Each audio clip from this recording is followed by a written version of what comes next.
Hey there, Bryan VantHof here with ReMax Advantage Plus, Ramsey Trusted, and the Minnesota real estate team.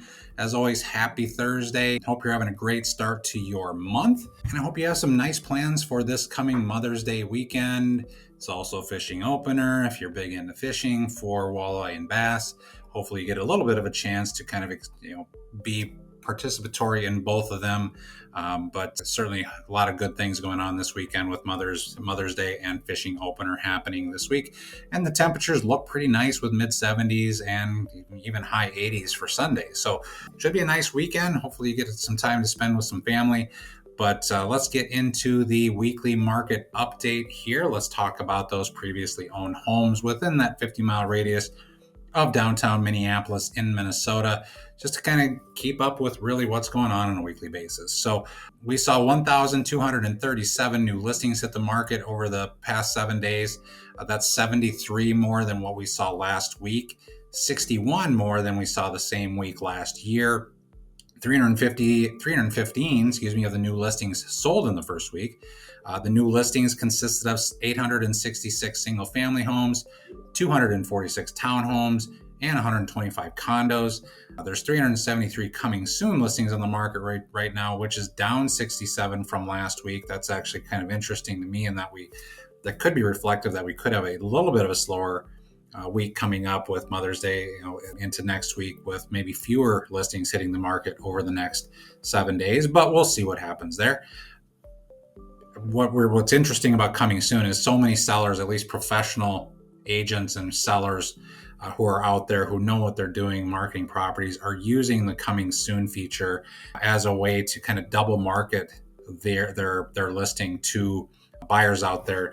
Coming soon is absolutely a useful tool in making sure that your house, if you are a seller, gets maximum exposure to as many people as possible. So having not very many coming soons, or a reduced number of coming soons, is kind of a leading indicator maybe of what should be happening in the coming week with new inventory out there. If you'd like to have a conversation about that some more, love to be the realtor who kind of talks to you and gives you the strategy and some ideas in putting a good listing strategy and sales strategy in place to make sure you're getting as much money for your house as possible and the maximum exposure to get you the most money possible. The more people that are in your door generally means the better offers you're going to see for your property. So moving on to a little bit more information for the week, there's a total of 4,510 available homes on the market right now.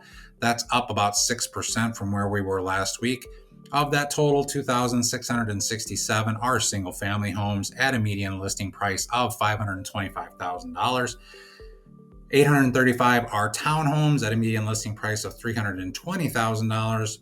1,008 are condos at a median listing price of $210,000. Now, townhomes and condos, those median prices are unchanged from last week. So pricing on those has pretty much remained pretty stable when you look at the townhome and condos. Single-family homes maybe fluctuate a little bit more. Mortgage rates really remain steady over the past week. Haven't really seen a lot of variation in the past year or so. When we look at the 1 month, the 3 month, the 6 month, and the 12 month, not much of a range, maybe an eighth up or down from there. Good mortgage broker right now is going to be around that 6.75% range, maybe a little bit higher, kind of where things are at a little bit. Showing activity over the past week, slightly down from where we were last week, not much. We had 17,200 showing requests last week. This week it's 17,075. So not a real significant reduction, even though we have more listings on the market. Seeing less showings can be a little bit of an indicator, I guess, but overall not bad on our number of showings compared to the previous week. That's 350 more than what we saw last year at this time. So we are seeing more traffic overall, more scheduled showings this year than what we saw last year, even though we have almost 20% more inventory though too. So showings per listing certainly would be down if you take that into consideration. But overall, things are looking, again, pretty solid, pretty busy out there. We get to look back on the month of April here as well. We can do some kind of analysis really on what happened in the month of April compared to last April, compared to March. We're all the way through the month of April now, where all of our pending sales that were supposed to close in April have been recorded in the MLS. And I'm going to stick with that 50-mile radius of previously owned homes in Minnesota with the again, within that 50-mile radius of downtown Minneapolis. So for the month, we had 3,355 closed sales. That is 553 more than in March, and it's 113 more than we had in the month of April last year. If you look at overall April sales to include single family, townhome, and condos, April 2025 had a median sales price of $380,000 and just over $200 per square foot for sales price. In April of 2024, the overall median sales price was $367,250 and $196 per square foot. So median home prices were up about 3.5% this year compared to where we were last year. That includes, again, single family, townhomes, and condos, not just single family, not just townhomes, not just condos. And our price per square foot was up about 2% in that time frame. Kind of the reason for the difference, in my opinion, in the median sales price percentage and price per square foot is really kind of an indication that we're seeing a little bit more movement in kind of that move up market, where just the overall, the higher sales prices are selling now a little bit better than what they were last year, as we kind of come into the almost towards the end of the third year of where we have been for interest rates. People are just making the move and making that transition to bigger or more expensive homes. So that's kind of why we see a little bit of a variation difference between price per square foot increasing at a slower rate than overall median home prices.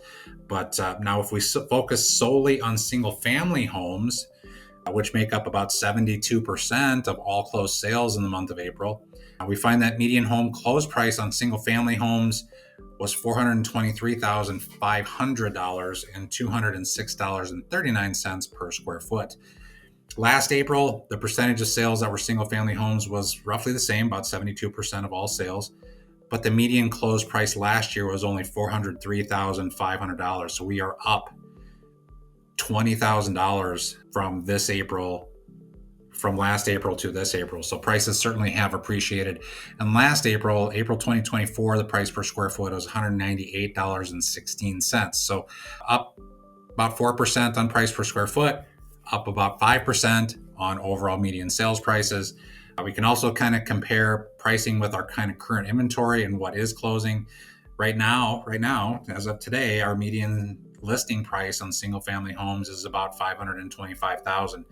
Now that's significantly higher than where our closed sale prices were in the month of April. So that does kind of mean that we are still seeing the higher priced homes just kind of sit on the market. We have such kind of a wide range, about $100,000 between kind of where things actually close and where our current median price is. So the lower price points certainly are still moving very quickly, and the higher price points are sitting. Now, with that being said, for my buyers who are kind of in that higher price range, it really depends on the area, because you get very highly desirable areas that are at a higher price point, and we're still seeing multiple offers even at those higher price points if the community kind of justifies it. So if all the price ranges were moving at the same pace, we really should see those numbers converge more tightly.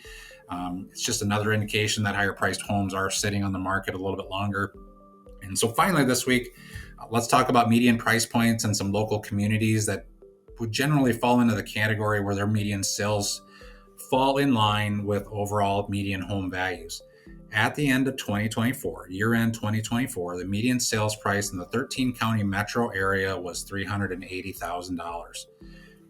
Here's an example of local cities around the metro area where the housing is on average right around that 380,000 mark. I picked out the cities that have median sales prices between $375,000 and $380,000. And here's a list of cities that kind of are that middle price point of things. Albertville, Blaine, Bloomington West. Bloomington West is not its own community, but it is all the homes west of 35W, and there is a difference in pricing between Bloomington East and Bloomington West. Burnsville, Apple Valley, Eagan, Forest Lake, Maple Plain, Mayer, Mound, New Brighton, and St. Louis Park. Those are all communities that are right about the median price point for the area. If you got curiosities on other communities in the area, I'm happy to answer those questions as well, to give you an idea of where things are at with the community that you live in. So if you are thinking of buying or selling a house, we really need to talk as soon as possible here. If you're thinking of buying or selling in 2025, buying and selling requires preparation, planning, education, and having a strategy in place, and the knowledge of what's going on will certainly help you set expectations and prepare you financially and emotionally, really, for the process. So it may seem overwhelming at times. Home preparation for sellers can mean late nights, tired bodies, additional stress, just lots of things that go along with moving and preparing your house appropriately. You've got jobs, you've got kids, you've got things going on. So there is things that go into selling a home that certainly make it a little bit more difficult and a little bit more stressful. As a buyer, there's things that you go to: competitiveness in the market. Are you working with an agent who really knows what's going on out there? Somebody who does research on a weekly basis, somebody who absorbs information and can provide you and educate you really on what's going on out there. So whether you're buying or selling, having an all-in-one professional who knows all of the feelings that you're going through, all of the stresses, the concerns, the excitement, all of that stuff, it's important to be having somebody by your side that's going to be able to help you kind of get through those situations. So you want somebody who's empathetic, who's compassionate, somebody with experience, somebody with professionalism, and that's what you're going to get when you're working with me. So I'd love to talk to you soon about your goals. Reach out anytime if you want a private, no obligation consultation on anything. I don't show up in a branded car so your neighbors think you're moving. I'm just here to provide you information and resources. So I hope you have a great Mother's Day /fishing opener, and I look forward to hearing from you soon. Thank you.